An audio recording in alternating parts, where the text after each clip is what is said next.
افغانیوں کی پاکستان آمد کو ریگولیٹ کیا جائے گا۔ غیر رجسٹرڈ افغان باشندوں کا پاکستان میں قیام۔ افغان مہاجر پالیسی پر نظر ثانی۔ خیبر پختونخوا کے انسپکٹر جنرل آف پولیس کے مطابق ایپیکس کمیٹی نے 3 فروری 2022 کو وزیر اعظم شہباز شریف کی سربراہی میں گورنر ہاؤس پشاور میں ہونے والے اجلاس میں army chief general Syed Asim Munir سمیت سیکیورٹی اداروں کے حکام اور وفاقی اور صوبائی وزراء جس میں شریک رہے۔ ملک میں ہونے والی حالیہ دہشت گردی کے تناظر میں افغان مہاجرین کے حوالے سے پالیسی پر نظر ثانی کا صائب فیصلہ کیا، جس کے تحت افغانیوں کی پاکستان آمد کو ریگولیٹ کیا جائے گا تاکہ ویزا مدت ختم ہو جانے پر انہیں واپس بھجوایا جا سکے۔ ویزا لے کر پاکستان آنے والے لاکھوں افغان شہری ایسے ہیں جو یہاں غیر قانونی طور پر زائد المیعاد مدت گزار رہے ہیں۔ ایپیکس کمیٹی کے فیصلے کی روح سے انہیں گرفتار کر کے واپس بھجوایا جائے گا۔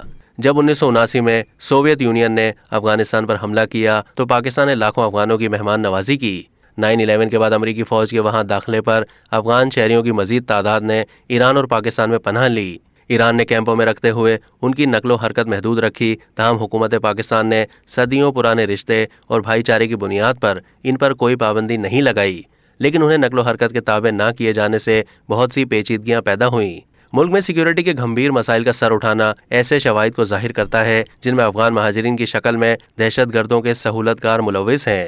اب تک کے لیے اتنا ہی۔ مزید معلومات کے لیے ڈیلی جنگ کے یوٹیوب چینل کو سبسکرائب کیجیے۔